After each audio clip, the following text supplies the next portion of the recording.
正在做对伊朗发动全面战争的准备。随着昨天真主党对以色列北部多个地区发射了差不多有上百枚火箭弹、导弹、无人机啥的，哐哐一顿炸以后，这些武器掉下来爆炸以后，把以色列北部的森林给点燃了。刚开始的时候火烧的不是很大，于是以色列就派了6名消防队员前去灭火。结果他们刚到黎巴嫩边境交界的地方，就遭到了真主党一顿布尔坎导弹给猛炸，导致这些以色列消防队员不得不放弃救援，撤回到真主党打击范围以外。于是这个火就呜烧啊，到今天已经完全失控了。烧到啥程度？以色列整个北部地区进入了紧急状态，一条从加利利东部到西部的85号公路，因为北部什莫纳发生火灾，导致整条公路全都关完了。火灾还导致周边的气温上升到了43度。现在以色列出动了国内所有的消防队员前去灭火，但是都没鸡毛用。想用直升机去灭火吧，又担心遭到真主党给他搂下来了，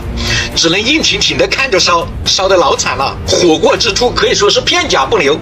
连冯寡妇身上不都给烤化了，跟胶水一样与屁股粘在一起。连以色列安全部长本格维尔都妄死谴责真主党说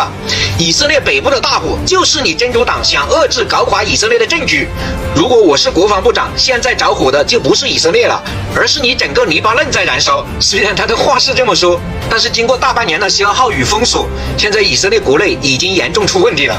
今天他第4大城市埃拉特港口口长向所有船只喊话，建议所有船只主动与也门胡塞武装进行报备，交纳罚款，恢复前往以色列的航线。而胡塞武装回答的是：你我死一边去！加沙不永远停火，你永远不要想着解封。另一边，伊朗随着伊斯兰革命卫队一名参加4月17号对以色列发动打击的总指挥昨天莫名其妙死亡以后，今天伊朗革命卫队对外公布了一条消息，他们收集到情报，美国正在做对伊朗发动全面战争的准备。所谓的和谈，实际就是老美为了给物资和武器的调度争取时间。而且这个消息我认为可信度还是比较高的，因为今天埃及总统塞西跟阿富汗的做法可以说证实了革命卫队的说法。今天埃及总统塞西颁布总统令，要求埃及内阁总理穆斯塔法立即着手挑选一帮经验丰富而且有能力的人，组建新的埃及政府。而阿富汗塔利班今天突然公开了美军从阿富汗撤军当晚的录像画面，当时塔利班巴德里313特战营抵达喀布尔机场以后，整个美军就跟个的不停的喝水来缓解心里那个紧张情绪，最后是趁着天黑跑的。在另一边，俄罗斯外长拉夫罗夫今天乘坐专机干到了刚果进行访问，因为今天英国公布他们计划从7月23号起把那帮走线去英国的非法移民要送到非洲的卢旺达。可能有兄弟不知道卢旺达到底是个什么鬼，就是前段时间他跟德国一起在联合国指责塞尔维亚进行种族屠杀的那个。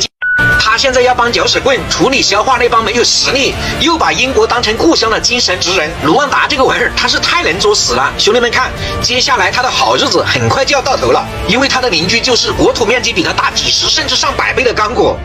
现在兄弟们明白了拉夫罗夫为啥要去刚果了吧？还有一条消息，就是前2天在新加坡香山论坛上，原本乌克兰总统泽连斯基想在香山论坛期间与咱们的防长强行见面进行会谈，当时司机呲下来嘴，以正义的使者、侠义的化身提出要求的时候，遭到了咱们以名单上没有他参会为由给拒绝了。而菲律宾兵长听到消息泽连斯基要跟他单独进行会晤的时候，为了躲开这个瘟神，他还没等到会议结束提前就走了，返回了菲律宾首都马尼拉，跟着泽连又坐飞机撵到了菲律宾国内，并且乌克兰外交部还要求菲律宾要以外交礼仪的方式对司机进行接待，随即遭到了菲律宾兵长的拒绝。一个要饭的还想要排面，我昨晚吃剩下的还剩半碗稀饭，你爱吃吃，不吃那滚蛋。随即泽连笑嘻嘻的把这半碗剩稀饭狼吞虎咽的给喝了，然后就给国内打电话说因为菲律宾没有以外交礼仪对我进行接待，这是你们外交工作的失误，从现在起外交部长普雷巴你被开除了。并且他还当着马克思的面吹牛逼说你知道不，普京的下一个目标不是波兰也不是欧洲人，而是打你们菲律宾了，为了你们菲律宾人的安全，所以从今以后让你婆娘就不金了，拿报纸赌吧，把省出来的钱交给我，仗我帮你打，人我帮你去死，谁让咱俩是哥们儿了。随即这菲律宾兵长就说季总不是我不帮你你也知道我菲律宾的情况，我们呢只是一个岛国，不但粮食生活物资依赖进口，连石油我们都非常匮乏呀。你看沙特又宣布明年全年每天减产石油166万桶，以前呢我们靠给龙叔卖点水果还能勉强的活着，现在我跟他闹成这我是想帮你，都力不从心了。跟着司机就说，